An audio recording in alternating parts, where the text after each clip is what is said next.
Estamos en una emisión más del Quijote no se mancha con Luciana De Luca. ¿Cómo estás, Luciana? ¿Qué tal? Bien, bienvenida. Que ha escrito El amor es un monstruo de Dios. Y nosotros estamos acá en Chacabuco 917, la librería La Libre, que nos cede su espacio para hacer este programa. Luciana, ¿cómo surge la voz de este libro? Que tiene una voz muy particular de una nena y de una mujer con cierta deformidad. No quiero spoilear más, pero que es muy interesante. La historia empezó por otro lado. Creo que de alguna manera fue algo que apareció. De alguna manera voy juntando los elementos de la historia en cuanto más tiempo paso inmersa en esa historia. En este caso tenía dos cosas escritas que me sirvieron como materia prima para dos textos muy breves. Uno era un cuento, una parte de un cuento, y otra una escena de un cuento, ni siquiera.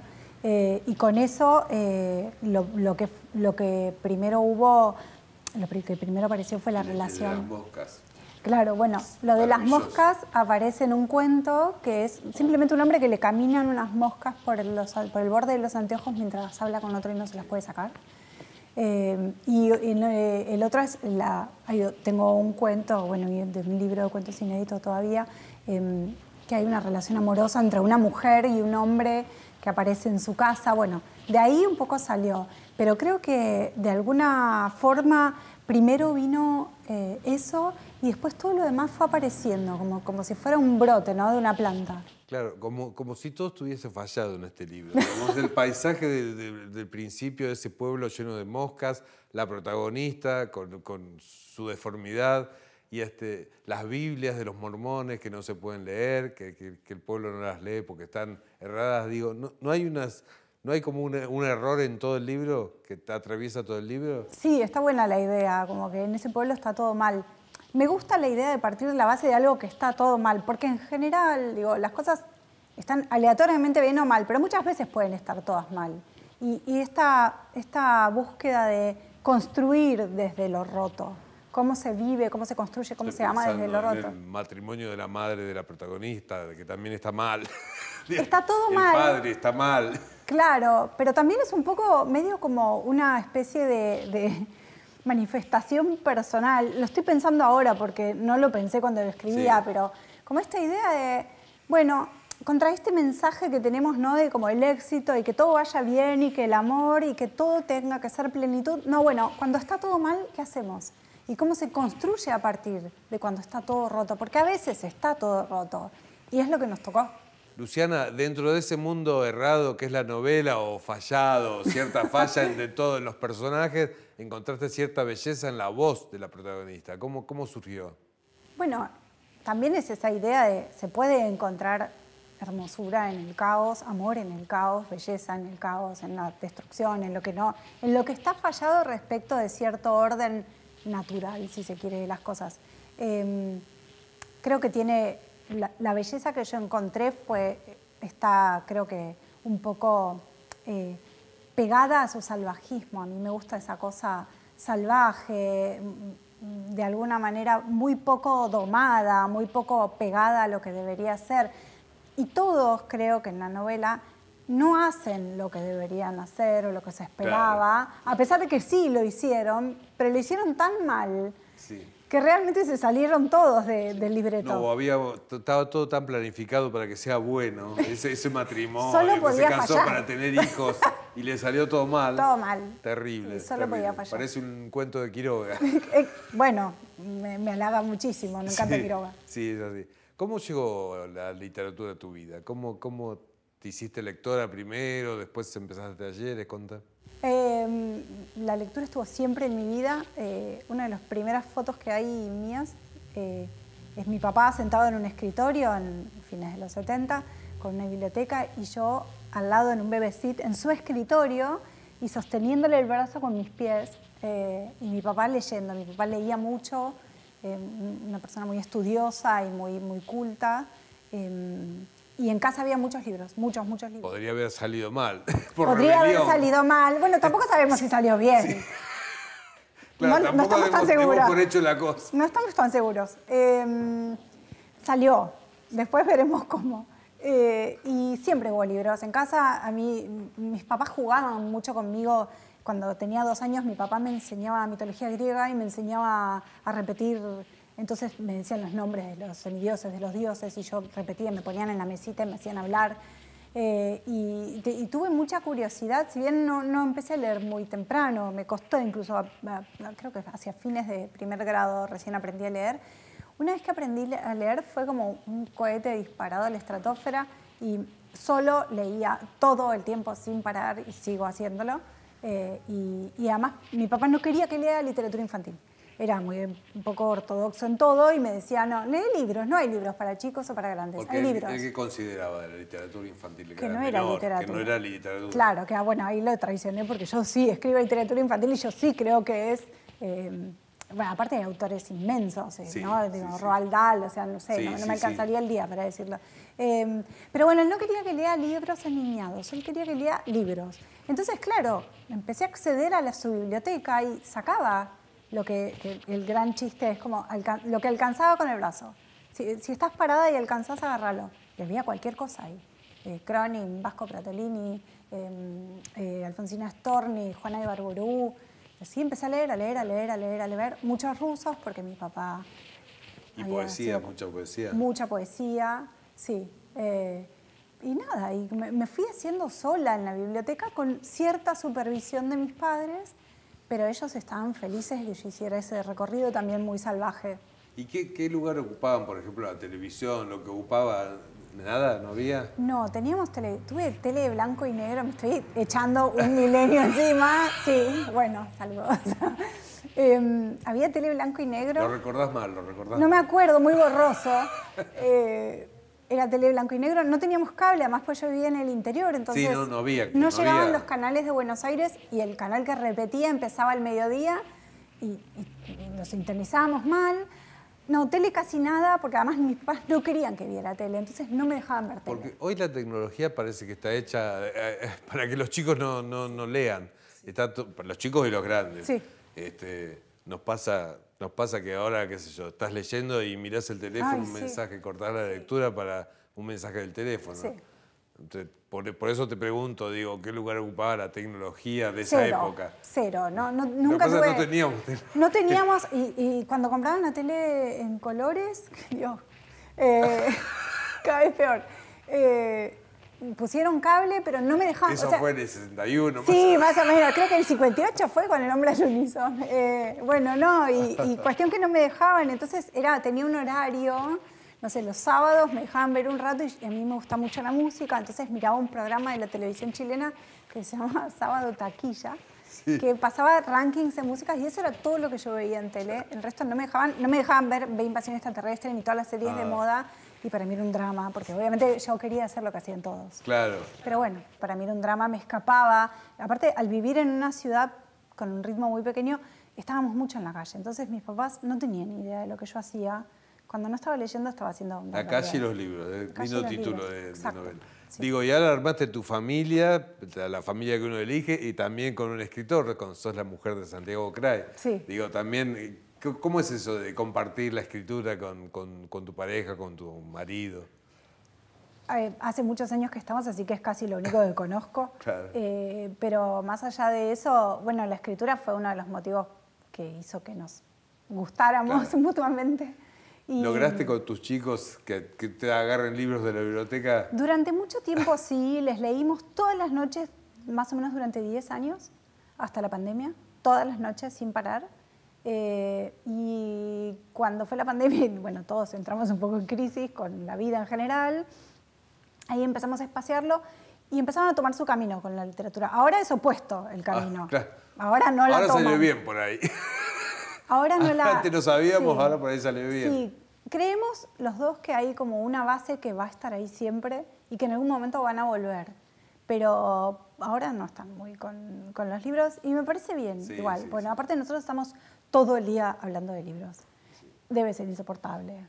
Sí, además este mandato que hay de que leer es bueno, uno, lo digo y es un programa de libros, pero digo, también uno se puede oponer a esa idea. ¿Qué sé yo si es buena? Y es bueno si te gusta y es bueno si te hace bien. Claro. Pero otro puede tener la creencia de que rezar es bueno, qué sé yo. Exactamente, o sí. jugar al fútbol los miércoles. Para mi hijo menor, jugar al fútbol es bueno. Bueno, Claro. está bien, harán su camino. Yo creo que eso, así como otras cosas que uno intenta dar como madre y como padre, van a estar. En algún momento les va a servir para algo. ¿Qué es la literatura en tu vida? Tanto que determinó tu familia, digamos, de tus padres a tu marido, pero para vos personalmente, ¿por qué te dedicaste a la literatura? Creo que no sé hacer otra cosa. Creo que leer y escribir son las dos cosas que arman mi columna vertebral de toda la vida. Y si no me hubiera podido dedicar a escribir, hubiera igual seguido leyendo y igual hubiera sido igual de importante la literatura en mi vida. ¿Cómo empezaste? ¿Con talleres? ¿Cómo fue? No, empecé a escribir sola desde muy chica, empecé a escribir a los 7 años. ¿Y quién te daba la seguridad de que eso era bueno? Nadie. Nadie. No, nadie, ni yo misma. No, me pasé, tengo mucho escrito y... Porque uno cuando escribe dice, ¿estaré escribiendo algo bueno? Claro, no, yo me daba cuenta que no. Entonces, bueno, acumulé muchos cuadernos y cosas vacías. Y creo que ya alrededor del 5º año me empecé a animar con las poesías, a escribir un poco y gané algunos concursos intercolegiales y ahí como que empecé a decir, bueno... Claro, empezás a tener el aval social, digamos. Sí, como, bueno, capaz no es tan horroroso Claro. lo que hago. A los 16 años escribí una obra de teatro y la hicieron. Pero bueno, eran todas como cosas muy de juego, ¿no? Y nunca me lo tomé, nunca pensé que iba a publicar. De hecho, no quería publicar libros yo. Quería escribir, no publicar. Y bueno. Sí, pero en general el arte el que hace música, el que escribe, necesita el aval social, que los compañeros, que la maestra le digan que está bueno. Sí, me empezó a pasar mucho más de grande ya, como que no, durante mucho tiempo no, era mío y era algo mío, yo no quería no era para otros. Y bueno, después cambié. Y sí. Y Santiago, bueno, fue también parte, el hecho de leernos, y hace muchos años que estamos juntos, entonces crecimos los dos y crecieron nuestras lecturas y nuestras escrituras, y leernos y acompañarnos y trabajar los textos me ayudó mucho. Hice talleres, después ya también más de grande, pero no, fue un camino solitario. ¿Y te armaste un canon? Acá hablamos todas las semanas, me cargan. Con Stephen King, ¿quién más? Stephen King fue una parte muy importante de mi vida. Mucho eso. A mí también me gusta mucho Stephen King. No, realmente. No, de hecho, mis hijos ¿tenés un canon leído. literario, imaginario, que decís, estos son los autores que a mí me gustan? Sí, tengo. Lo que pasa es que, afortunadamente para mí, se está ampliando todo el tiempo, porque siempre estoy descubriendo autores y autoras clásicos o contemporáneos que se van sumando. Pero sí, tengo mi canon, tengo muchas mujeres en el canon, Sharon Olds, Libertad de Mitrópolos, Sara Gallardo. Después me gustan autores que por ahí no tienen nada que ver con eso, como, no sé, Carrer. Soy muy fan de Balzac. Bueno, sí, soy muy fan de Balzac, claro. De Tolstoy, de Gorky, de Pratolini. Es muy heterogéneo mi canon y muy poliamoroso. Claro. Siempre hay lugar para alguien más. ¿Los clásicos hay una edad para leerlos? Digamos, nombraste autores como Balzac. ¿La comedia humana es para la adolescencia? No, yo creo que no, porque de hecho ahora estoy leyendo de a poco y con mucha paciencia la Ilíada, que le había leído una versión infantil contra la voluntad de mi papá, y la estoy disfrutando un montón. Me parece que los clásicos se pueden leer con otra mirada. Son muy hermosos en la juventud porque revelan una parte del mundo que nunca íbamos a conocer, y es lindo leer desde la mirada joven, que es tan fresca, pero desde la adultez se encuentran otras cosas. Esa idea de que si un libro te cuesta, no fue escrito para vos y entonces te dije dejarlo, hay que dejarlo, no es verdadera. Digamos, hay libros que valen la pena. La Ilíada no es una lectura, yo lo leí a los 32 años ya cursando letras. Digo, es un libro difícil, es un poema difícil, sin embargo uno hace el esfuerzo. Creo que te tiene que enamorar para hacer el esfuerzo, es como todo, te tiene que gustar. Me ha pasado con otros libros clásicos que no he podido. Odio dejar libros, en general me obligo a terminarlos porque me siento mal conmigo misma y me siento mal con el libro. Trato de siempre terminar todo lo que empiezo, pero es lindo, como que sea desafiante me parece que está bueno. Y uno sabe, en algún momento se da cuenta si es placentera o no la lectura. Si no es placentera, quizá a lo mejor no es para uno. Claro. Tus publicaciones, además de este libro, que lo mostramos en cámara, ¿en qué consisten? Bueno, esta novela, hay una novela anterior que se llama Otras cosas por las que llorar, que también la editó Tusquets. Tengo un libro de cuentos de hace muchos años que no se consigue ya, que se llama Las fiestas no son para los niños. Y después publico libros para infancia, para niños y niñas, en distintas editoriales. Tengo muchos libros traducidos y siempre estoy produciendo cosas para chicos. Los libros se escriben para ser olvidados porque le pasa a todos los autores que tienen, no, tengo una primera novela, pero ya desaparece. Hay como un lugar donde desaparecen los libros. El otro día leía a un autor, un periodista, que decía, ya hay algunos libros latinoamericanos que nadie recuerda, que se escribieron y no existen en la memoria de la gente. ¿No tenés esa sensación que hay libros que se escriben para olvidarlos después? Creo que sí, también tiene una cosa que ver con una cosa de mercado. Hay tantos libros y digamos, para que la maquinaria editorial funcione se tiene que publicar tanto, porque es una rueda, ¿no?, que se va como alimentando a sí misma. Ojalá que no se olviden ninguno en general. Me parece que todos los libros tienen a alguien que lo va a querer leer y que se merece leerlo. Se merecen mutuamente ese lector y ese autor. ¿Sabés por qué escribís? Porque si no, no sé qué hacer. ¿Sí? ¿Porque te entretienen el tiempo? No, porque no es citando a un ícono, porque es la razón de mi vida. No sé qué haría si no escribiera. Nunca lo pude averiguar porque siempre escribí y no quiero averiguarlo. Bueno, por último, hablar a los lectores los lectores potenciales de este libro y decirles por qué tienen que leerlo. Primero recomiendo que lo lean porque leer hace bien, si les gusta, si no, o anden en bicicleta o hagan lo que les guste. O lean a Stephen King. O lean a Stephen King. Bueno, pero les tiene que gustar leer. Stephen King tiene mucho valor literario, a pesar de que hay gente que no le gusta, no como nosotros.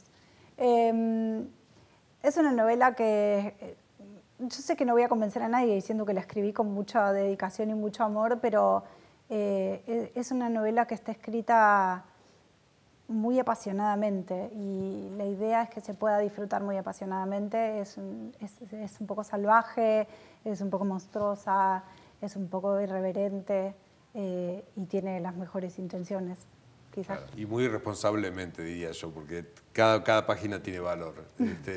Es muy buena. Muchas gracias. Bueno, gracias Luciana por venir. Un Saludos placer. a Santiago. Muchas gracias. Y va a venir pronto a este programa. Y ojalá que pronto venga Stephen King también. Y también Stephen King.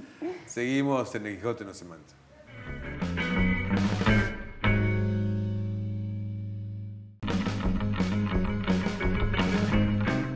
Estaban rompiendo la vereda cuando llegó el cartero.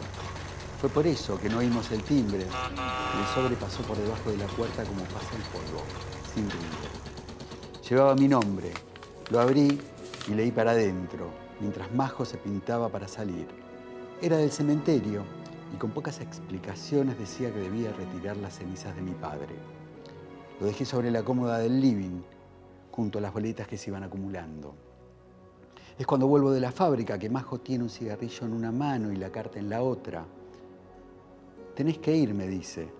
Son cenizas, digo con una voz apenas audible. A lo mejor tendrá otro hijo al que le habrá llegado una carta igual. Tenés que ir, repitió. Que haya muerto solo confirma que alguna vez nació. ¿Sabés de qué hablo? En verdad no sabía, pero lo iba a hacer. De algún modo anhelaba llevarme a mi papá así, en una caja parecida a las que armaba en el trabajo. Me acosté y dormí hasta la mañana de hoy, cuando una pesadilla me despertó empapado y enredado en la sábana. Llegué a la fábrica pasadas las 10 y armé las cajas de cartón corrugado para que reparta el pan dulce la Municipalidad de Lomas. Las contaba una por una, conté 1000 veces, porque me perdía y volví a empezar. Cuando sonó el timbre del descanso, pedí permiso para irme. Seguimos en El Quijote no se mancha y nos acompaña ahora Fabio Wasserman. ¿Cómo anda, Fabio? Muy bien, Héctor. Muy contento de estar acá, rodeado de libros y conversando contigo. Exploraste dos lenguajes, el lenguaje poético, el lenguaje de la poesía y el lenguaje de la música. ¿Cómo es eso? Yo creo que la poesía es muy musical, con lo cual los silencios en la poesía son los silencios en la música. el ritmo en la poesía, en la lectura de la poesía es un ritmo musical y creo que comparten un mismo lenguaje. ¿Y por qué el bandoneón? Porque digo, es de Argentina solamente el bandoneón y el tango. El bandoneón es del Río de la Plata, llega con los alemanes, llega con los primeros marineros alemanes a principios del siglo pasado y es un instrumento que siempre me atrajo. Me atrajo primero por Piazzolla, después por Troilo y después por la poética del tango.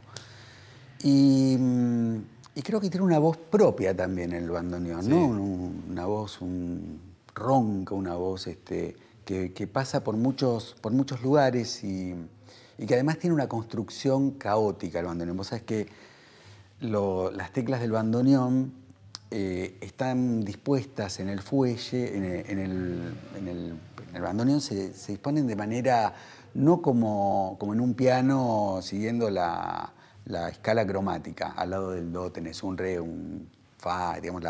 No, en el bandoneón las teclas están dispuestas de manera caótica, es decir, al lado de un do tenés un fa sostenido. ¿Y eso por qué? ¿Tiene que ver con los primeros bandoneonistas? ¿Por qué fue así? Es curioso, hay hay varias leyendas. Yo soy de uno de los que cree que, digamos, el bandoneón se utilizaba en Alemania para la liturgia. Sí. Y cuando llega acá, le empiezan a poner notas, venía con pocas notas, porque eran las notas de las canciones litúrgicas. Entonces, cuando los primeros bandoneonistas incorporan el tango y la música popular, le van agregando notas al lado de las otras en la medida que iban construyendo el lenguaje del tango, el lenguaje popular. Lo cual es fantástico. Entonces, el bandoneón, la mano derecha, que tiene un montón de teclas, están ordenadas de una manera, la mano izquierda de otra, abriendo son unas y cerrando son otras. Sí. Casi como la vida. Sí. ¿Y vos cómo empezaste en la música? Ahora vamos a los libros, porque sos escritor, pero me interesó esto y me gustó todo esto del bandoneón. ¿Empezaste con otro instrumento y después te dedicaste al bandoneón o empezaste con el bandoneón? No, empecé con el bandoneón. Estaba trabajando de cadete en una empresa de avisos de diarios, de periódicos, y pasaba siempre por una vidriera en una casa de música que tenía un bandoneón exhibido, y en esa época, te hablo hace 30 años atrás, un poco más, el bandoneón era un instrumento muy económico, nadie lo buscaba. Y yo me enamoré, así, fue amor a primera vista, claro. Y empecé con el bandoneón sin saber música. Después fui a la Escuela Popular de Avellaneda, iba con la caja vieja de cartón del bandoneón de 1913, iba en el bondi con la caja hasta Avellaneda para tomar clases. ¿Con un bandoneón se pueden hacer todos los ritmos, todos los géneros, o es un instrumento para el tango? No, se pueden hacer, yo hago cosas con jazz, que me gusta mucho, y se puede hacer cualquier música. Lo que sucede es que tiene un lenguaje tanguero y bien del Río de la Plata. Sí. Y después llegó la literatura, o antes, ¿venías escribiendo de antes? ¿Fueron contemporáneas la música y la literatura en tu vida? Y creo que llegaron muy cerca una de otra. La literatura a mí me llegó creo yo, lo supe mucho después, que lo que me llegó con la literatura fue esa entrevista, una entrevista que le hice a Borges. Cuando yo era muy joven, tenía 17 años, Borges estaba cerca de la muerte, digamos, de fallecer. Y creo que esa entrevista a mí me metió que fue como un juego, me metió en el amor por la literatura y por la escritura. ¿Qué recordás de Borges, de ese encuentro? Fue muy raro porque yo estaba colaborando con una revista literaria que se hacía en un club y teníamos con unos amigos teníamos la idea de hacerle una entrevista a Borges y lo estuvimos buscando casi un año. En ese momento no sabíamos ni dónde estaba. Fue por las páginas de de teléfono donde encontrábamos el El teléfono. acceso en esa época era terrible. Era imposible. Yo me acuerdo una vez que por un trabajo de la facultad queríamos a Dolina. Uy, encontrar a Dolina ahora. Después trabajaba en la tele y digo, qué fácil, pero era una búsqueda... Era una búsqueda terrible, terrible. me imagino. Y esa entrevista, me acuerdo mucho de la charla con Borges, pero en particular todo lo previo a esa entrevista, porque lo llamábamos muy seguido. Yo no tenía teléfono en mi casa, lo llamábamos muy seguido para ver si encontrábamos alguna pista. Y yo un día me escapo del colegio, era algo que solía hacer. Y era durante la dictadura, en 1982. Claro. Y durante la dictadura a los estudiantes, la policía los detenía si estabas yo iba con el uniforme de la Urquiza y te llevaban a la comisaría y que te vengan a buscar tus viejos. Y entonces me metía en los bares y haciendo tiempo para volver después a mi casa. ¿La guerra se había pasado? La guerra ya había pasado. Y teléfono público, lo que hacía siempre, meter el cospel, llamar a ver si atendía a Borges. Era como, ¿qué hago? El café y eso. Y llamo y me atiende del otro lado una mujer, que después supe que era Fanny. Le explico, le digo que soy un joven que quiere hacerle una entrevista a Borges. Y él me dice, aguarden un segundo. Del otro lado... Me atiende Borges y yo escuchaba cómo caía el cospel. ¿Te acordás de los teléfonos viejos? Contésteme rápido porque no tengo tiempo. Sí, me empiezo a hacer señas para que el mozo me acerque un cospel, porque se iba a cortar. Y me atiende Borges. Es otro planeta, ese planeta, mundo. Pero sí, a mí me ha pasado. Escuchar a Borges del otro lado decir, sí, dígame. Y yo, mudo, diciéndole que el speech que más o menos tenía. Él me dice, ¿le parece bien en 2 horas? Y dije, sí, obvio. Con lo cual, volví a mi casa, tuve que hablé con mi vieja a contarle que habían amenazado, dije que habían puesto una amenaza de bomba, que venía la democracia, y que por eso me había escapado. ¿La tenías preparada o te mandaste de kamikaze ahí a hacer la nota a Borges? No, tenía mucha curiosidad con algunos cuentos que había leído de Borges. Yo no había leído la obra de Borges, era muy chico. Pero sin embargo sabías que era un personaje representativo de la literatura. Me había enamorado mucho de la Biblioteca de Babel y de las ruinas circulares. Claro.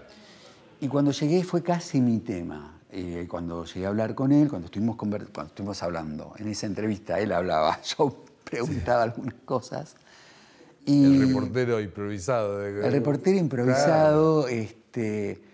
Pero todo era estar en un lugar mágico, porque te metía a él mismo en tu pregunta, lo llevaba a él a meterte en un mundo que para mí era un mundo de sombras, porque también yo iba con mucha curiosidad por saber de la ceguera. Uh-huh. Quería ver a un ciego, nunca había visto a un ciego de cerca. Entonces se mezclaba ese amor por Borges, el respeto por ese personaje y un pibe de 17 años que llegaba pensando en el soñador soñado de las ruinas circulares, que era la ceguera.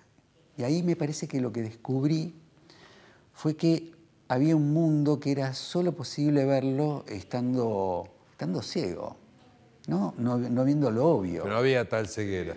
No había tal ceguera, había una lucidez por descubrir ese otro mundo. Y creo que eso casi que mucho tiempo después lo pensé, fue lo que me llevó al mundo de la literatura y a escribir. A escribir, y fuiste editor también con Pablo Ramos. Sí, ¿Tuvieron una editorial? ¿Cómo fue esa experiencia? Tuvimos una editorial que no fue exitosa comercialmente, pero fue exitosa como la mayoría, pero nos dimos el gusto de publicar a los autores que queríamos y gracias a la editorial del Subsuelo publicamos a Manauta y yo me hice muy amigo de Juan José Manauta y para mí fue como un maestro, un hombre con... ¿Le dedicaste un libro de cuentos, Manauta? Le dedico mi libro de cuentos a Juan José Manauta. Creo que es un autor que de esos que nosotros tratamos de recobrar porque son de una estirpe literaria como pocos, ¿no? Abelardo Castillo, cuando escribió Las Tierras Blancas, decía de él que era el primer autor que estando vivo habría escrito un clásico. ¿Y por qué no es tan conocido? Yo por lo menos no lo conocía, te lo escuché nombrar a vos. Es muy poco generosa la literatura con... No tiene que ver con los valores literarios. Hay gente muy buena desconocida y hay gente muy mala conocida. Exacto. No tiene que ver con eso, con el éxito o el conocimiento. No hablemos de éxito, pero el conocimiento o el desconocimiento no tiene que ver con que alguien escriba bien o escriba mal. Qué sé yo, son otras circunstancias. Y creo que fue también cancelado durante su época de escritor porque él era comunista, entonces había sido relegada su literatura, pero es un autor que debe enseñarse en los colegios. Digamos, ahora la Universidad de Entre Ríos publicó sus obras. Yo recuerdo hace un tiempo vino Kupchik acá antes de fallecer, que falleció hace unos días, y él editó a Gloria Peirano, que también es una escritora silenciada, que con Leteo la rescataron, porque también, digo, y no tiene que ver, es maravillosa, pero bueno, le llegó muy tarde el reconocimiento. Sí, o Susana Tenon también, ¿no? O sea, autores que por diferentes circunstancias, circunstancias que no son tan difíciles de detectar, ¿no? Porque está el mundo comercial,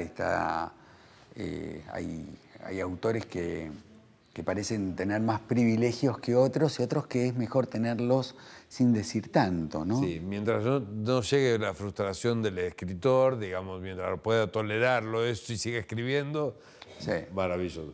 Y en tu caso, la poesía y los cuentos, ¿cómo surgieron? ¿Sos un gran lector?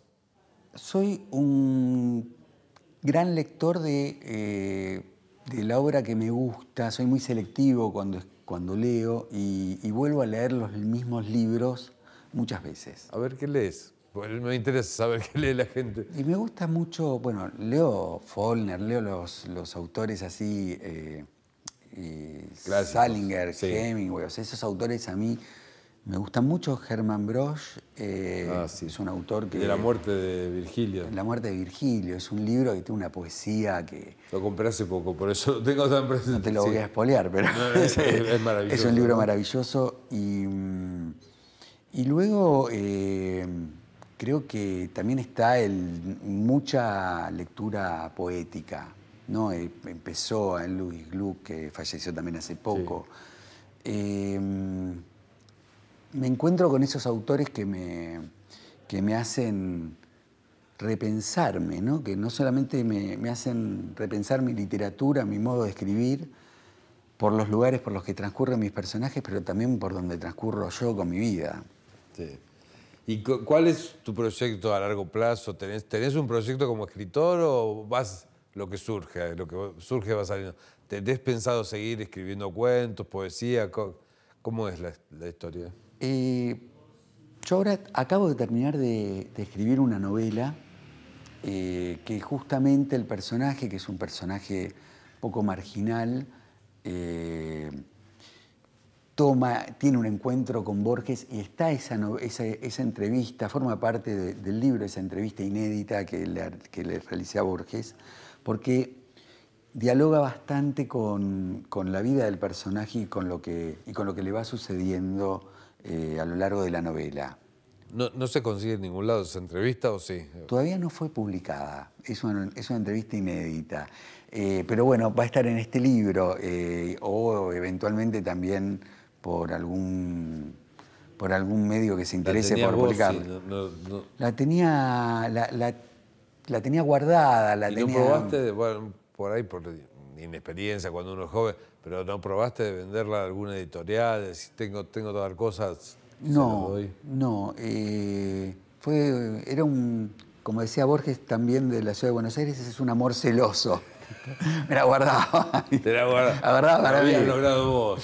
Mirá, me la guardaba incluso cuando volví de la entrevista. Esta es una anécdota simpática para mí, ¿no? Porque también es un recuerdo. Yo no entendía, no conocía a muchos autores de los que me hablaba Borges en la entrevista, ni de la Epístola Sevillana, ni de Rowan. O sea, había autores que yo desconocía, no los había escuchado. Y entonces ponía el grabador al lado en mi cama acostado y me tapaba me hacía un nudo con una media en los ojos para escucharlo a oscuras, como pensando en cómo Borges se escuchaba. Y así, en ese sentido creo que sí, que había una suerte de amor celoso por esa... Claro. Que ahora ya no, obviamente, ahora me gusta que circule. Fue un logro de juventud. Y ahora te vas a Italia. Me voy a Italia. ¿Cómo fue? Y una editorial italiana se interesó por el libro de cuentos, por El lado solitario del río, y lo tradujo al italiano y se presenta ahora, la próxima semana se presenta en Roma y en otras ciudades italianas. ¿Y vas a aprovechar para hacer un recorrido? ¿Cómo es? Y la editorial me invitó a que vaya a presentar el libro. Hay 6 presentaciones en diferentes ciudades, algunas son en Sicilia. La de Roma es en la Casa Argentina en Roma, que pertenece a la Embajada. Y va a ser para mí una felicidad enorme, ¿no? ¿Qué Estar te parece? con un libro en italiano, la lengua de Pavese, de Italo Calvino. ¿Ya te leíste traducido o no? No lo he leído todavía traducido. Debe ser muy loco eso, de verse en otro idioma. Lo que uno escribió, verlo en otro idioma. Sí, sí. ¿No? Sí, además... Será que a mí no me pasa, pero digo, a los autores que les pasa, que no son tantos, debe ser raro. Y hay idiomas tan qué sé yo, ruso, de esos idiomas que tienen otro alfabeto.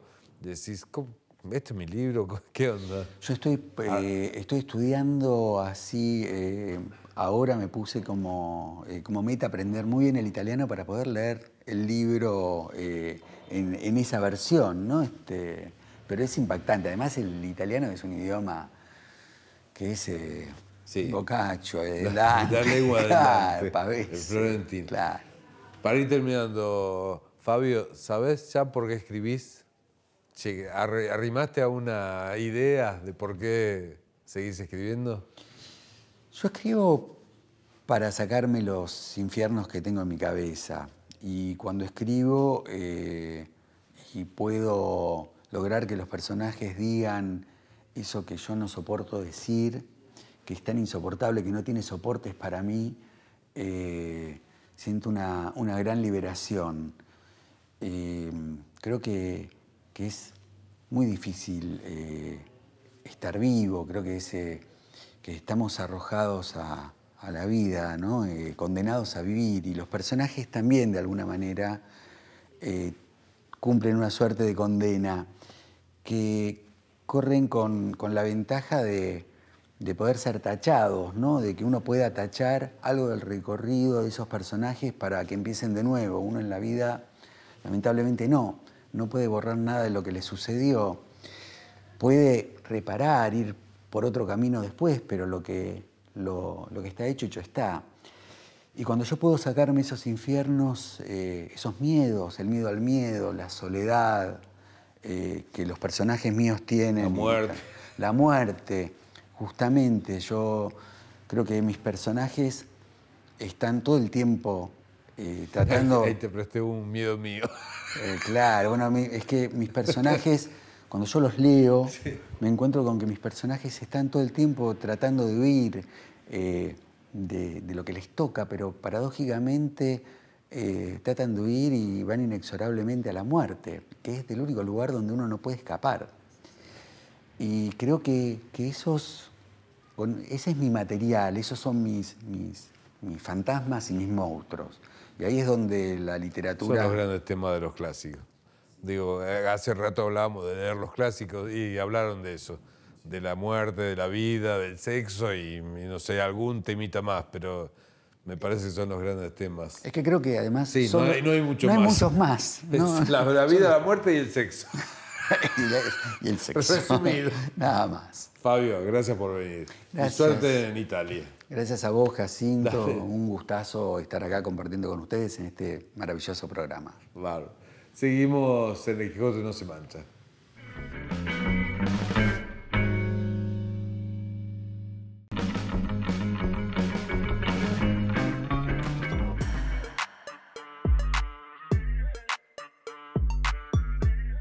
El poema que voy a leer se llama Fantasmas y es un reconto del sufrimiento de la mujer a través de toda la historia, en todos los lugares y en todos los tiempos.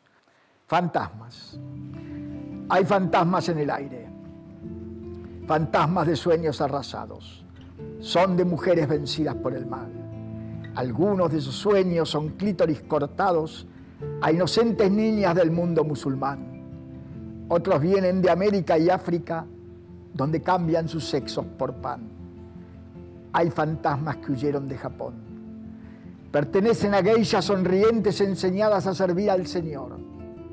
Cual colibríes que liban las flores, aprendieron ellas a libar al patrón. Hay sueños de fugitivos de conventos de las tierras donde el Papa es rey.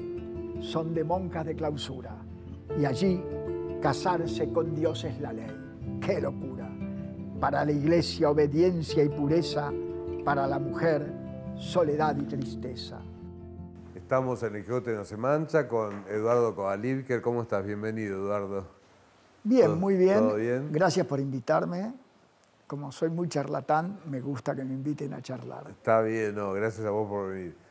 Estas poesías compiladas dan testimonio de una vida dedicada a la literatura, porque pareciera que es como un testimonio claro, de tus viajes. Da testimonio de el amor que tuve siempre por la poesía. Desde chico, que mi mamá me leía poesía para dormir, me quedó el amor a la poesía. Escribía poesías a las nenitas de la escuela cuando tenía 10 años. Y recién después de los 27, 28 años empecé a guardar los poemas que iba escribiendo. Mi vida no era de poeta ni de escritor, porque como tú sabes bien, necesitas comer, entonces me dedicaba a comer, a buscar cómo comer. Vos sos ingeniero. Ingeniero químico. Así que sí, trabajabas nada que ver con la literatura. Nada que ver. Era un hobby, pero se convirtió en tu... Pero siempre fui un gran lector de poesías y de libros, de novelas, de las cuales muchas me olvidé. Vos haces un homenaje a ciertos autores que te influenciaron. ¿Qué leías como poeta? Para mí el mejor poeta de la lengua española es Rubén Darío. Rubén Darío es el completo, es el tipo que tiene una rima, una musicalidad, digamos, en la poesía perfecta y ha escrito sobre cualquier tema. Es mi preferido. Pero después viene toda la banda, ¿viste? A mí me gusta Neruda, me gusta Hernández, me gusta Nervo, Bécquer. Sí, te iba a decir Almafuerte, Bécquer. fanático de Almafuerte. Incluso cuando entré al Instituto Mexicano de Cultura, hice una tesis sobre Almafuerte para entrar. O sea, te iba a decir Bécquer porque cuando yo era chico, Bécquer era el sinónimo de poesía. Que te decía, no te hagas el Bécquer, no te hagas el poeta. Claro, son los primeros que aprendí. Sí, las rimas de Bécquer. Y en el tema prosa, las novelas... Bueno, la novela fue más tarde. La novela fue cuando yo me empecé a retirar un poco de mi trabajo y ¿sabes por qué empecé a escribir poesía? Porque estaba enojado, prosa, porque nadie lee poesía, nadie leía poesía. Y yo la poesía la hice de corazón, porque vos viste que todas mis poesías son cuentos, son entendibles, hay ideas, hay sentimientos. Y digo, la gente no lee nada. Voy a probar a ver si alguien quiere leer prosa, y así accidentalmente escribí el primer libro mío, que fue El Informe, que me gustó mucho y fue muy bien recibido en muchos lugares. ¿Y vos cómo sos como lector? Porque es cierto eso de que la gente no lee poesía, pero digo, ¿qué No, elegí leer? yo soy, en estos momentos, yo soy generalmente ya desde hace muchos años básicamente lector de poesía. Yo tengo unas bibliotecas de poesía grandes.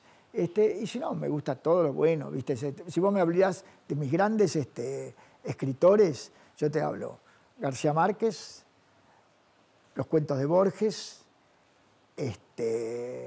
algún brasilero, Jorge Amado,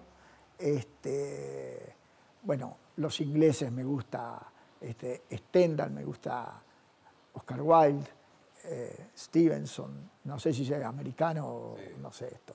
Bueno, todo este tipo de gente leo.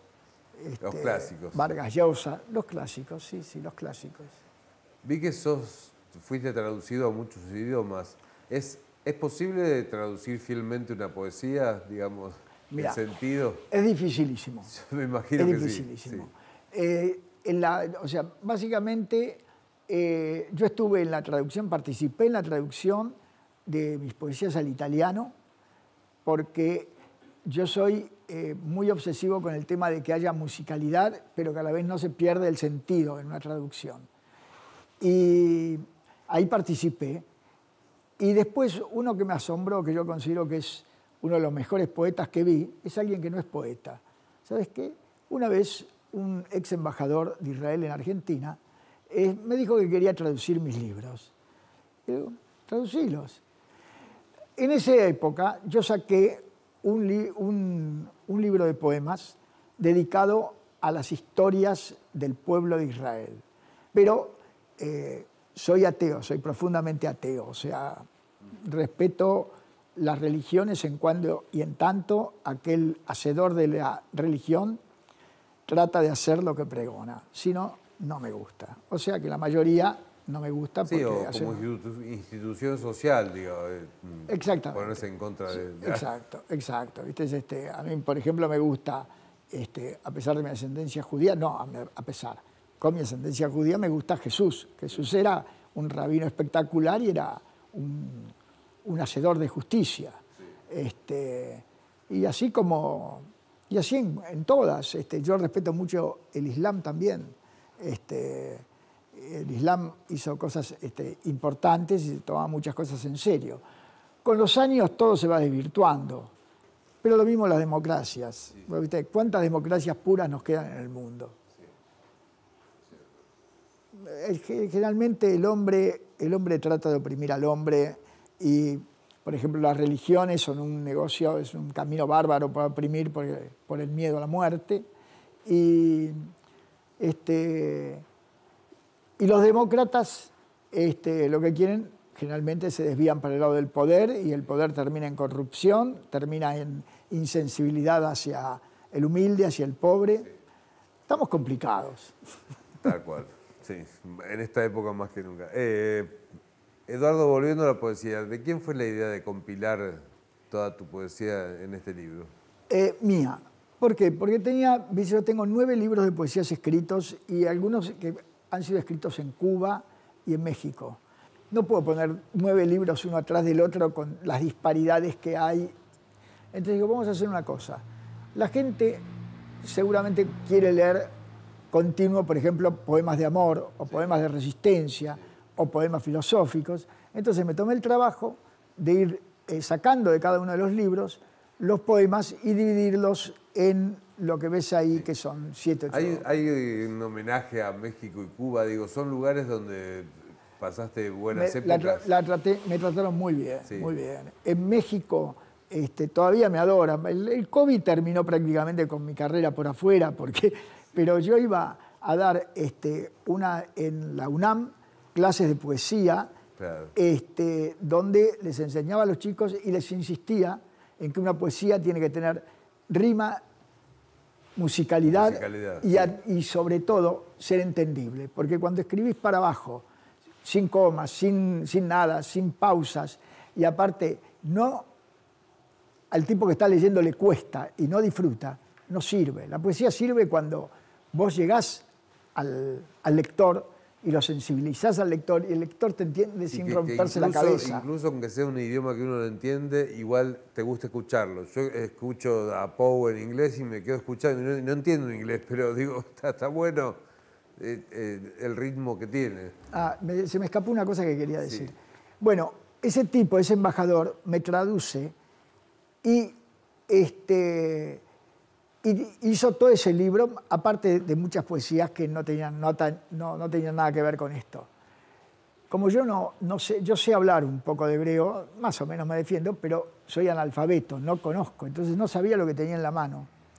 Y cuando le pedí a 2 o 3 personas hebreas que me lean a ver lo que decía y que me lo expliquen, me di cuenta que el tipo era espectacular. Vos sabés que a una lengua de hace 5.000 años o 4.000 años le había metido la musicalidad para hacerlo en rima y aparte le había dado el alma de mi poesía. Te juro que no sé cómo hizo, sí. Porque sabés que los idiomas antiguos no tienen tantas variedades, ¿viste? Como los idiomas modernos, porque si vos querés estudiar náhuatl o hebreo o lo que sea, los vocabularios eran vocabularios de aquella época, o sea, Sí, el mundo era más chico también. Todo era más chico. Había menos cosas. Bueno, y ese fue el tipo que más me asombró. Digo, este tipo es un fenómeno, porque si este tipo logra hacer esto, le dije, escribí poesías vos, le digo, porque evidentemente sos un poeta nato. No lo hizo. Te convido. Bueno, Eduardo, leeremos este libro de Una vida de poesía, editado por Planeta. Gracias por venir y nos vemos pronto. Gracias, Eduardo. Gracias a ti. Seguimos en El Quijote no se mancha.